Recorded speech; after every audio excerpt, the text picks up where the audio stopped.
Palimerisis. I'm Deborah Wynn Smith, the President and CEO of the U.S. Council on Competitiveness and the founder and president of the Global Federation of Competitiveness Councils. I've been honored to be at the Delphi Economic Forum since its inception in 2016 and serve on the Global Advisory Board, and like many others are commending its founder, Simeon Simokas, for a fantastic initiative that grows and grows and adds more value. The U.S. Council on Competitiveness is the world's first ever competitiveness council, comprising CEO leaders from business, from academia, from labor and national labs. And we have worked many years to co-create and implement a national strategy for competitiveness that encompasses three strategic goals, relevant, more important today than ever. First, to increase the productivity of our nation. Two, to increase and expand the prosperity for all Americans. And three, to ensure that our businesses succeed in an ever-changing global economy. During the first 36 years of the Council on Competitiveness, we have forged so many public-private partnerships, but played a very critical leadership role in catalyzing the initiatives that have transformed our economy on many fundamental levels, and very importantly, help co-create significant foundational legislation from our U.S. Congress, including the 2006 bipartisan Competes Act, and now, over these last 2 years, the very, very important U.S. Innovation and Competitiveness Act called USICA that passed the Senate, bipartisan, which is great in an American environment that's very polarized, and now it's in the House, the competitiveness bill that's moving into Congress. Now, this legislation has many features in it that comes from the Council's flagship National Commission on Innovation and Competitiveness Frontiers, and our report that we issued in 2020, Competing in the Next Economy, the New Age of Innovation. And of course, dealing with all the disruption from the global pandemic, as well as the issues now facing the world with the invasion of Ukraine by Russia, we are dealing with many critical global supply chain issues, resiliency, and sustainability. One example I will mention that's very, very important is, of course, the leadership in the development and deployment of next-generation microelectronics.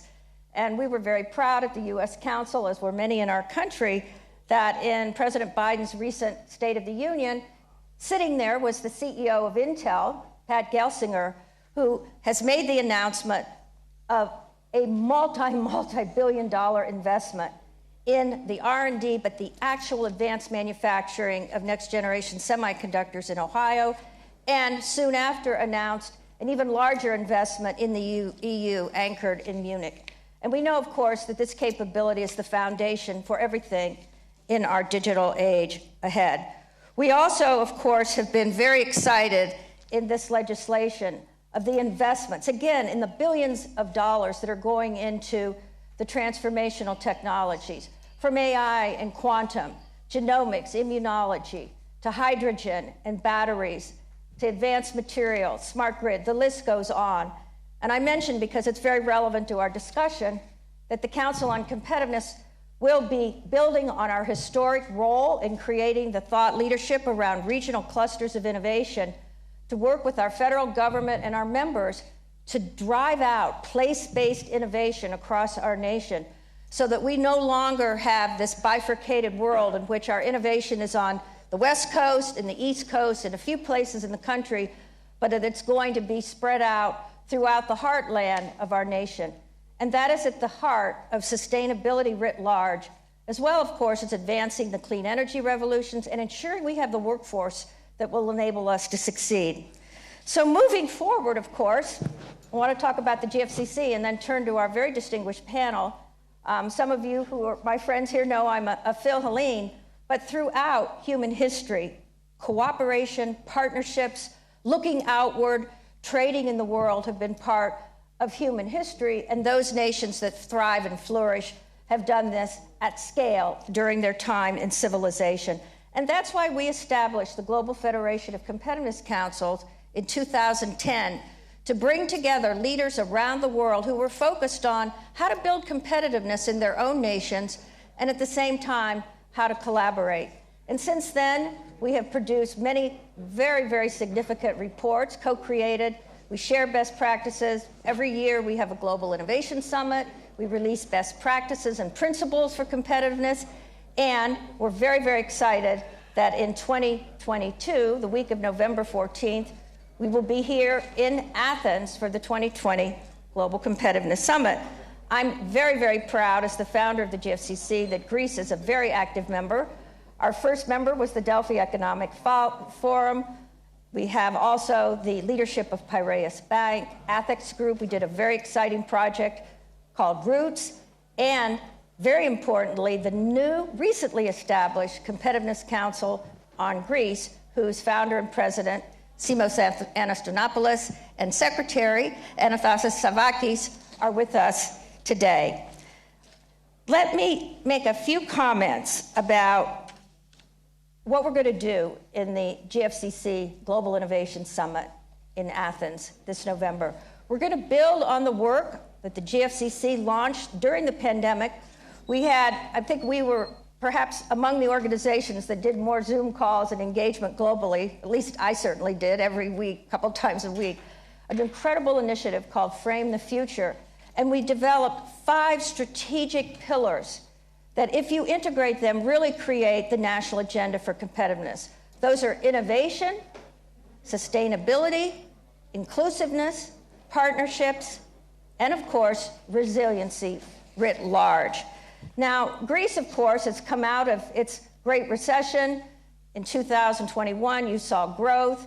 Greece has tremendous assets to build upon. Obviously, a highly trained, highly skilled populace. I'm very proud to be a trustee member of the American College of Greece, also a member of the GFCC. But the human capital in this country is tremendous, and we know throughout the world the Greek diaspora continues to make seminal contributions. But here in Greece as well, with a flourishing entrepreneurial environment now, building on Greece's traditional assets in agriculture, moving into precision agriculture, mining, minerals, pharmaceuticals. Big, big global enterprises are investing now in Greece, including Pfizer and Microsoft and others. So this nation, with its new recovery and resiliency plan that our colleague from the Development Bank is going to talk about, is really ready to move forward. So let me turn and introduce our panelists. We're going to have a dynamic discussion, and we want to start with the founder of the Greek Competitiveness Council, and a very important member of the GFCC, and that is Simos Anastonopoulos. He is the chairman and CEO of Petsiavas, a Greek pharmaceutical, health, industrial, and consumer products company. I got to know Simos when you were president of the Hellenic American Chamber of Commerce, and you served as the president of many other activities here in Greece. Fotis Kormoussis is a member of the board of directors for the Hellenic Development Bank and deputy head of the Council of Equifund, and playing a very important role under the supervision of the Ministry of Development and Investments. And I must say, under the leadership of the new Minister of Development, Minister Georgiadis, you're doing really major things in Greece in this administration, so congratulations on that. Athanasios Savakis is the president of the Federation of Industries of Greece and chairman of the Hellenic Energy Exchange. He also hails from the northern part of Greece in the Thessaloniki region, and he is the vice president and CEO of Savi Can, Hellenic Metal Packaging. Many of you who are not from Greece may not be aware of how much dynamism is in the economy of northern Greece. And as I said, he's secretary of the Greek Competitiveness Council. I'm very proud that our dear friend and colleague, Dr. Yusuf Suleiman, came all the way from Malaysia to be with us. I think, Dr. Yusuf, you get the award for coming the farthest to the Delphi Economic Forum this year. But Dr. Yusuf really has a tremendous leadership role in Malaysia, but in Southeast Asia writ large. He is the CEO of the Malaysian Industry Government Group for High Technology under the Prime Minister. I've had the honor to serve on that advisory board. And they are really building the next generation Malaysian economy, built on so many of the electronics and technology assets of the 80s and 90s. And thank you for your leadership in hosting the GFCC Global Innovation Summit in 2017. It was fantastic. And then finally, my dear friend and colleague, Mr. Olin Wethington, who's the founder, principal, and chairman of Wethington International, an investment and business advisory firm focused on emerging markets. But Olin has a very distinguished background as an undersecretary of Treasury. He served across administrations. He was the head of AIG, the global insurance company in China. He speaks fluent Chinese. He has been a special assistant to the president. So he brings a tremendous wealth of experience and knowledge. And yes, I have to say you're a lawyer. So what we're going to do here is talk about our experiences on competitiveness. I've done my part, and I'm going to turn to you, Simos, first. And you are what I would call a builder. You're someone that's always building things in the future, and you've built the council here in Greece. And please share with us some priorities and issues, and then we'll ask others to continue here. Thank you. Thank you, Deborah, and good morning to you all. As Deborah, I have also been present. I have participated in all of Delphi Economic Forum since the beginning. Simeon is a good friend, and I should congratulate him for getting us all back together now after the pandemic. Hopefully after the pandemic, because nothing is over yet. But it's very good to be here and with all friends and colleagues, especially to discuss about competitors in Greece, which has been a passion for many years. As Deborah mentioned, since the beginning and following Deborah's leadership and having met in the United States in one of our many trips to US for business with the Athens Stock Exchange, we got to know the Competitiveness Council of US, associate with it, and then finally, with a group of 14 initial members and founders, we did come up with the Competitiveness Council of Greece. Independent businesses and associations have formed the council to assist the government in its effort to reform the economy, prioritize actions, and increase, of course, the productivity of Greece, which has been lagging, unfortunately, for many years. I'm sure you all know that as Greece was coming out of a huge recession, about 10-year recession, unfortunately the pandemic hit our economy again, and now, of course, the war of Russian invasion in Ukraine, and that is not the perfect environment for an economy to grow, especially for a weaker economy as Greece is, with a very big amount of debt today. However, even among the pandemic, our government has remained stable in its reform program. We have advanced a lot, and many reforms have been introduced in the system, which we expect that will show as soon as the World Economic Forum starts publishing data about the competitiveness level of its economies. We believe that the country has advanced significantly these years. Significant reforms, I repeat again, have been introduced. And it seems that the country was doing pretty well in 2021. Record growth for the country in last year, a record level of investments in this last year, and the fact that only a couple of days ago the country was able to repay its overstanding debt to the IMF, I think is only a very positive signal that the economy was back on track.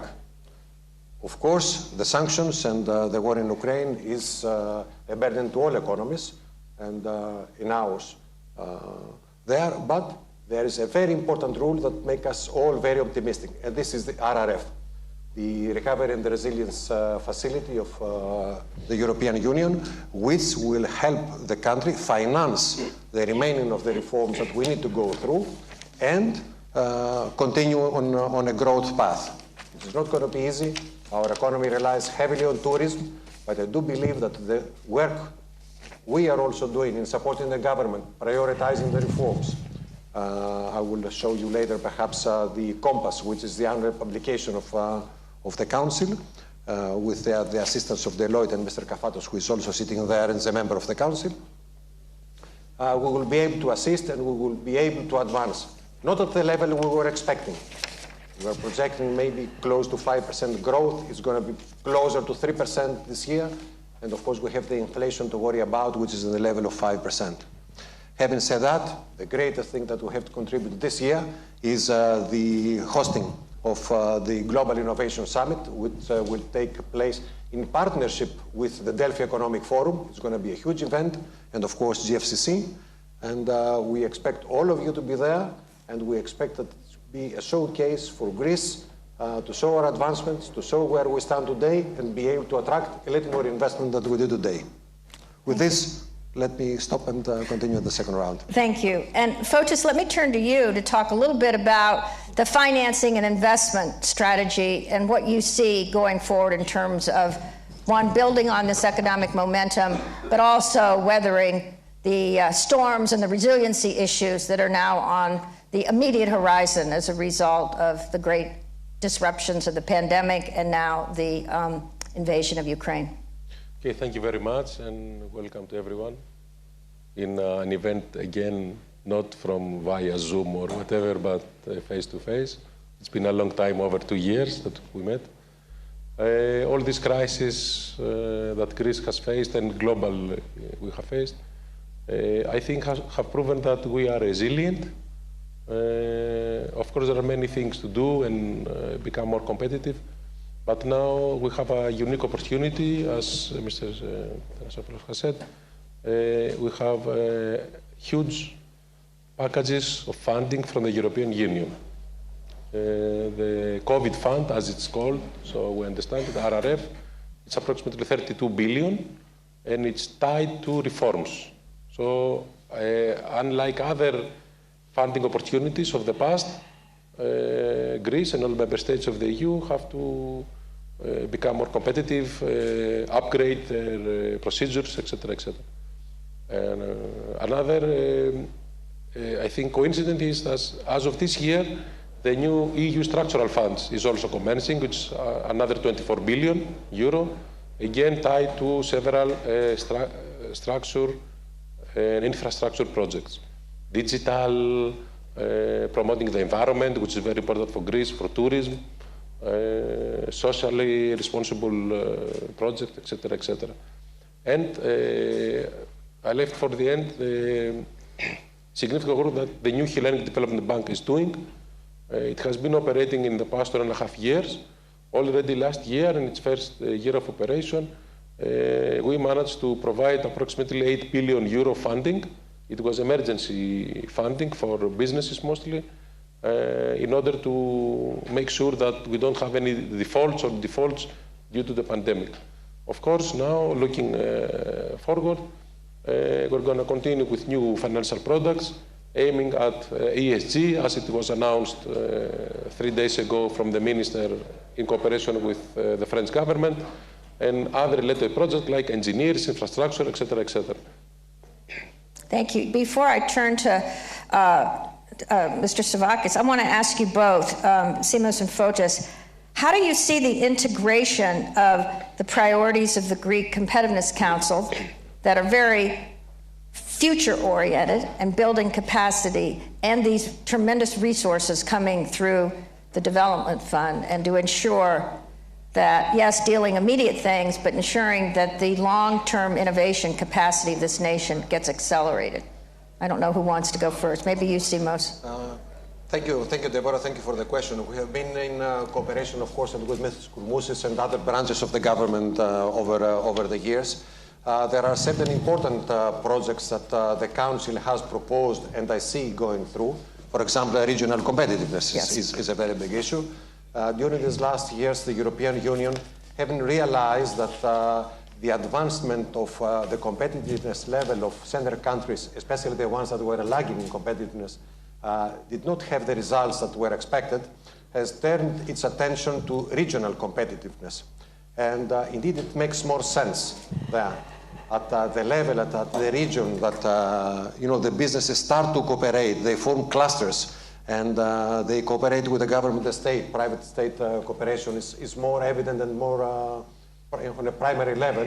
It is easier to take strategic decisions there. So we had a proposal to the government, and I expect that it will go through, to start measuring, mapping all the factors, all the data, the metrics for each region, so that we can come up with a competitiveness advantage of each region, and therefore be able to promote it more effectively and attract investment that is suitable for a certain region. One example for a quick win that can also help the government today, people today, jobs increasing, and of course, building something for the future. Thank you. And of course, that's an area we're going to really talk about at the Global Innovation Summit, because everybody's also looking at the regional assets. But how will these tremendous resources from the fund be deployed? What will be the process? Will it be a government decision-making, or will the private sector be involved in the priorities and how these resources get spent? Because it's a tremendous boon, and it's a lot of money. Yeah. I would say it's both. Approximately 1/3 to a little bit more, close to half of it, will spend to infrastructure projects, which are very important, not only for the government, but also for the private sector. For example, digitalization, new technologies, power-related technologies, internet technologies, etc., etc. Also, in the European Union, we have very strict laws for environmental conditions. So this means upgrading equipment for factories, for transportation equipment, etc., etc. All these are funded so that companies can become more environmentally friendly and utilize the cyclical economy, which is an EU legislated trend. And finally, I would say the other part of the fund is targeted directly to the private sector. So the companies can apply either to a specific ministry or to their bank through banking financial products in order to implement investments and become more competitive. Of course, the regional, as Simos said, the regional characteristic is very important, because you cannot have a unique solution for everyone. Every region and every place and every company must find their own unique characteristic that provides their, let's say, competitive advantage. Thank you. Let me turn to you, Athanasios, and in addition to your overall leadership role in SEV in the country, you play a very important role coming from northern Greece, having business enterprises there. What do you really see as the priorities, one, in the advanced manufacturing arena in terms of integrating the digital with that? And I want you to talk a little bit about energy as well. Thank you very much, Deborah. First of all, it's great to be here again after 2 years of lockdowns, and honored to be part of this greater GFCC family. Thank you. I would say that in order to increase our competitiveness as a country or as a region, there is one single thing that we have to do. Simos said before that our economy is heavily relying on tourism. On the other hand, I heard that tremendous resources available in order to go through this sort of valley of death. So what I would say, and this is something that we discuss also at SVE as well as the GFCC, is to bring on the manufacturing sector at the forefront of developmental process. There is a tremendous need after this global collapse of the supply chain to set up an industrial strategy that would serve the needs of our economy, as well as will invest on the competitive advantages that we do have as a country and as a region. The new, this revised, let's say, industrial strategy has to have 4 distinctive pillars: investments on Industry 4.0, the digital transition, the green transition, and of course, resiliency. Let me of course say that at this moment, companies do face a different challenge. Absorbing the longer term implications for our businesses after this very volatile, in this volatile environment, is a priority. As uncertainty, of course, has intensified, and it seems that it will continue intensified leading up. And this is a fact of life. Obviously, at this stage, there is another challenge. These 4 pillars are there in order to promote the ESG priorities in business. And you understand that in this environment, ESG is not is not a very easy thing to follow. And it's very likely that we will face a continuous disruption in that. Certainly the target set at a European level to be met at, until 2030 do not seem very feasible at this moment. Having said that, we need to target the increase of the contribution of manufacturing in our GDP. At this moment, we are at 10%. We have to reach 12% until 2025. This is the first step, but very important step. And we do have the resources available there in order to put them at the right place in order to facilitate the achievement of this target. Let me say a few words on competitiveness of our country. We, as a federation, work with IMD, the Institute of Management Development of Lausanne, and we issue the World Competitiveness Yearbook, which is a very targeted yearbook, ranking 64 countries at the annual level. It's very important to note that Greece ranked last year 46 out of 64 economies. And it is very important to see the improvement. As in 2016, 2019, Greece ranked from 57 to 58. So this improvement achieved during COVID era, it is a clear, distinctive message that Greek economy is resilient, Greek businesses are flexible, are adaptable, and of course we have the capacity to overcome this type of problems. Here you see, if you can see the ranking in the last 5 years. So I would say that having a distinctive industrial strategy, bringing on the manufacturing process, the manufacturing sector in the center of developmental strategy, and utilizing, of course, the competitive advantages, especially in North Greece, which I hold back since we are going to have a second round of comments. Well, go ahead and say something about it now, because we want to make sure you get to northern Greece too. All right? We have some time. Great. So you understand that northern Greece has already penetrated a huge part of the European arena at the business level. Nevertheless, we do face a huge challenge.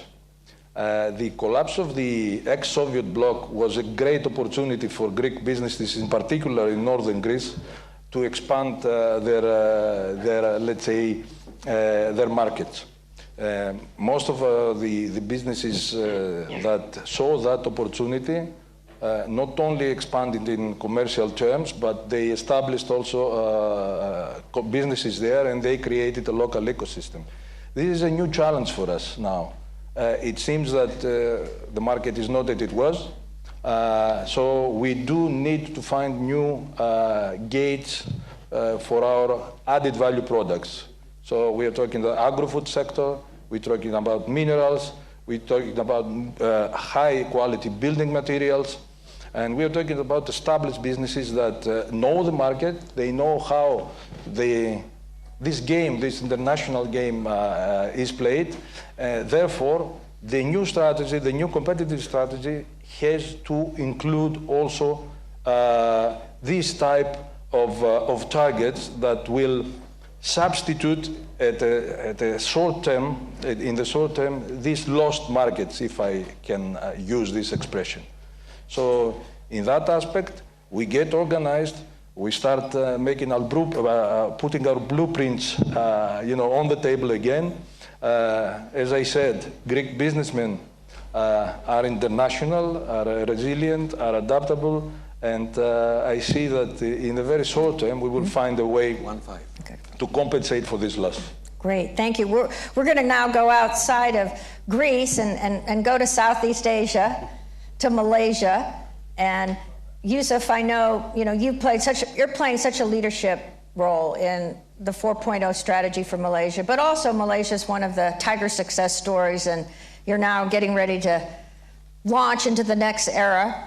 You have tremendous manufacturing capacity there. Petronas, you have a lot of oil, energy. Share with us some of the challenges and opportunities you see, and whatever you want to say about GFCC, because we are thrilled we came to Malaysia in 2017, learned so much. Right. Thank you, Deborah. I'm very happy to be here. It took 15 hours from Kuala Lumpur to arrive in Athens and to Delphi. But it was worth it to see old friends and meet new friends in the Delphi Economic Forum. Now, the last 2 days, we've been hearing about the multitude of challenges, and they did not come, in sequence. They now may coming in one big bang, as we saw during the pandemic and now the war in Ukraine. And I think that's one important notion that we need to take. And so how do we deal with this? And one thing is that what I've learned is that by being together, having conversations, having some exchanges help. So being part of GFCC, where 40 countries members are there, we could always have this kind of conversation, exchange best practices and whatever good that we could actually do. But this multitude of challenges also means that we have to keep on renewing our stand. Where are we now? It changes every day. And what I've learned today is that also Greece have established this Future and Strategic Foresight Unit under the President's office. So I congratulate Greece for that. Because to me, in order to understand where you are now and where you want to be and how you're going to solve all these things to get where you want to be, has to do with understanding what will be the future scenarios, and not only allow the scenarios to dictate you, but rather you actually have a future for yourself. So I guess this is a good step as Greece is coming out of that economic depression. Now you have to be ready to go forward. I think that unit will play a big role. And that is how my organization have actually helped the country called Malaysia, is to actually establish that scenario that is coming in so that we can be ready for it or actually take advantage of it. And I heard during this Delphi Economic Forum, you don't want to be followers anymore. You want to be leaders. But to be leaders, you have to know and work to the future rather than look backwards. So this is very, very important stand. And how to get there will require us to leverage on all of our national assets. As we heard just now, funding is very, very key. So in Malaysia, I think to really use innovation and competitiveness to help the country to move forward, we actually have to strategize how funding and how we're going to use incentives, financial tools, and etc. That is very important. And for Malaysia, what we are going to do is that we're going to increase our expenditure on R&D for the next 5 years from 1.04 of our GDP to 2.5. And I think that motivates researchers. I mean, that's good news for many of the researchers. We also have to relook at infrastructure, because physical infrastructure is no longer important. As we now learn that working from home, learning from home, and etc., we need to have an agile, more adaptable infrastructure, a hybrid kind of infrastructure. So again, a rethinking of how we look into some of these very important elements. And then regulation policies. I heard in the last 2 days, we need to have policy that really helps. In remote education, you need a new policy on how you access to your broadband and other communication facilities. But you need to have that policy. You need to have new regulations. And then, of course, skills sets is very important. Skill sets for the future, not for now. And somebody was saying that 50% of the jobs of the future is not here yet. It will be created in the future. So how do you plan for that? You're going to be able to do that if you have understanding of what the future scenario will require and what it's going to be. And finally, technology. Although I'm in a technology organization, you always put the technology last because he's supposed to enable the whole thing. But digitalization is very, very key. I heard of it over 2 days. This is where it's going to take the whole economy forward. So are we investing enough in technology and etc.? And finally, I think government has a big role to play to govern all these elements and make sure that you can actually mobilize all this through the private sector, through the universities, through the NGOs, and especially to the people.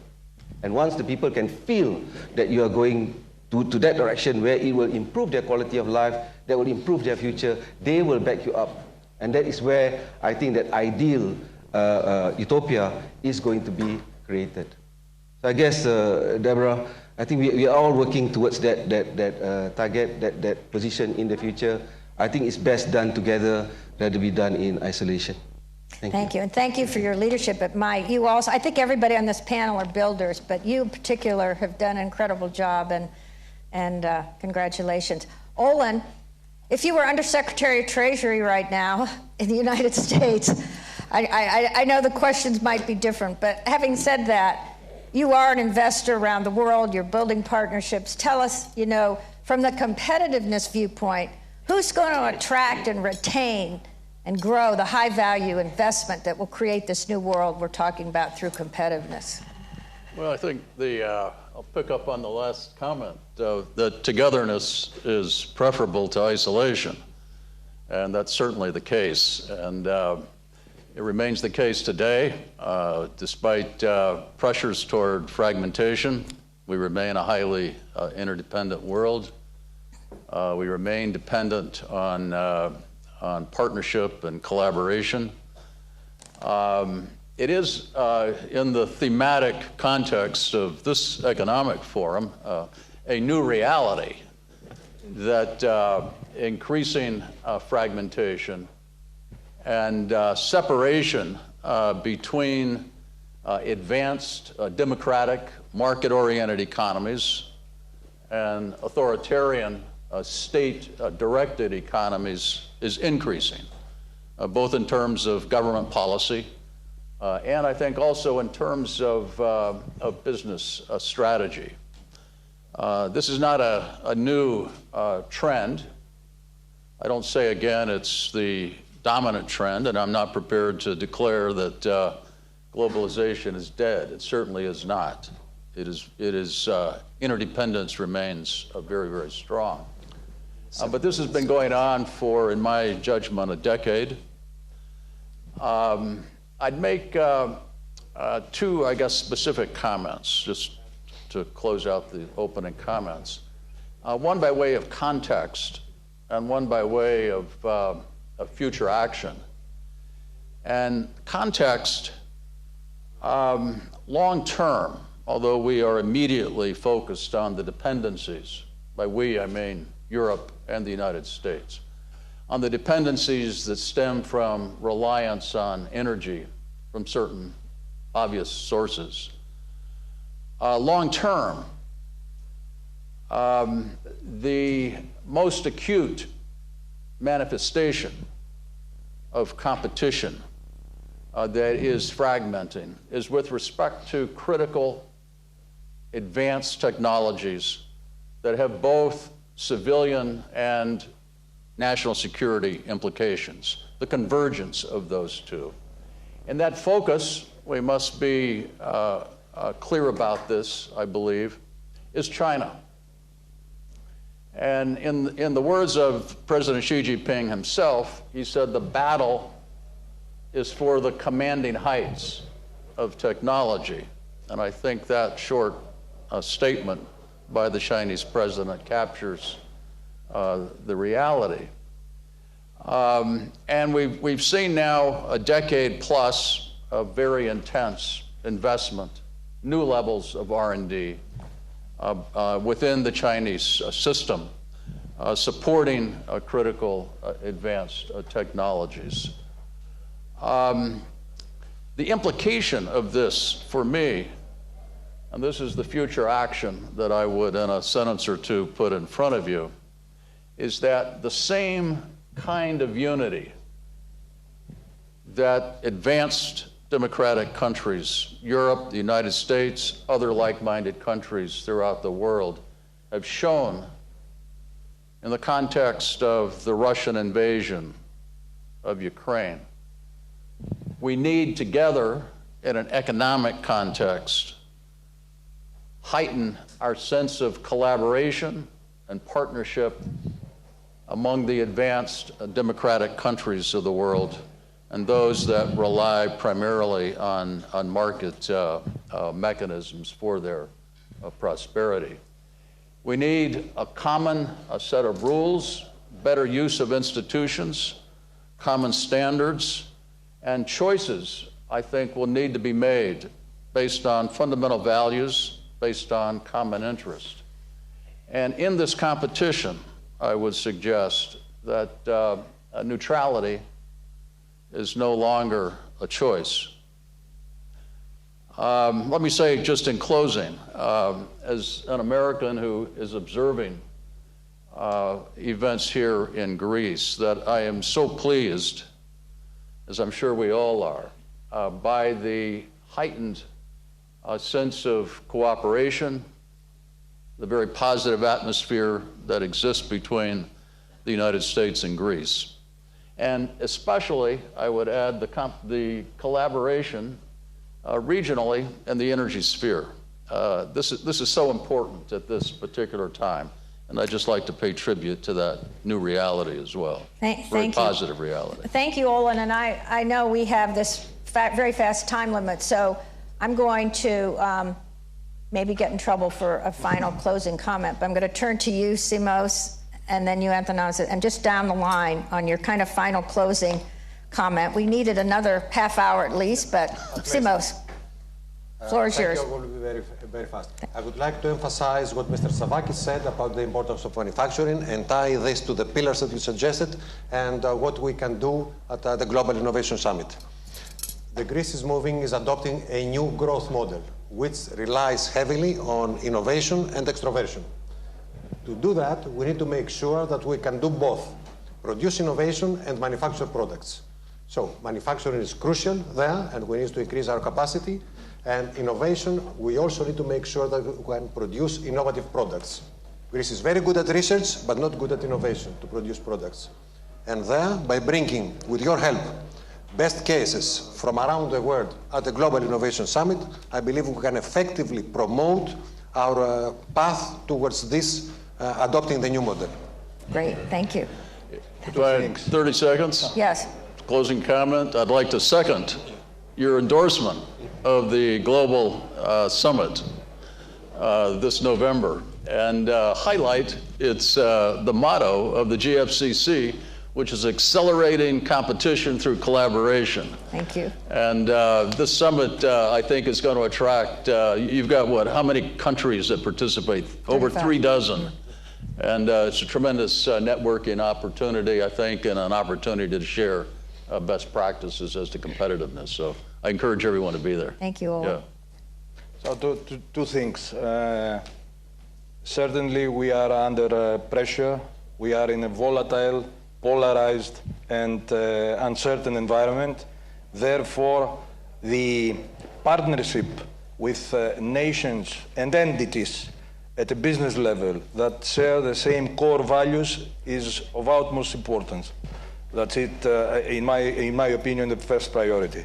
Second, something that I forgot to mention before for North Greece, human capital and expertise. It's a distinctive advantage for whole North Greece. And it is by no accident that companies like Deloitte, Pfizer, and the likes invested in Northern Greece and in Thessaloniki. And this is something that Greece, as a government, of course, and we as business leaders, we need to invest upon in order to enlarge and expand the multiplicator. Thank you. Yusuf, very fast. My first message is especially the policymakers. You must have the guts, you must be brave to really look into implementation of many of these things that require to be done now. There's no time to wait. Many of these things has to be done today. Secondly, I'd like to congratulate Greece for hosting this year's Global Innovation Summit. Kuala Lumpur has benefited so much from it. The resources that you have within JFCC was actually used in Kuala Lumpur to develop what we call the Industry 4.0 Moving Forward document, and it was verified and it was a very excellent document. And thank you very much for this opportunity to share. Thank you for coming. Before that, yes. Before that, I would like to bring my ASEAN colleague to your Athens forum from Indonesia, Thailand, Philippines, and etc. So we can have a new perspective of the ASEAN innovation. Thank you. We bring a great delegation from ASEAN. Fotis, you've got all the money under the fund. Okay, we got the money. I think we got also the guts. Give the last word. The reforms continued despite the pandemic, although everybody was quarantined. And in the beginning of the quarantine, we didn't even have teleworking. This was like a huge step for everyone. But we managed to do it, and so we will continue to work on reforms so that the private sector can become better and faster and more extrovert and more innovative. Thank you very much for the invitation. Thank you. Let me thank our tremendous panel. We are on the road to GFCC 2022, November in Athens. And all I will close by saying is, innovate, innovate, innovate in everything we do. And I'm very optimistic about the future of competitiveness if we all work together and collaborate and do so in a way that adds value to our people and our societies. Thank you so much. I'm very proud of this panel.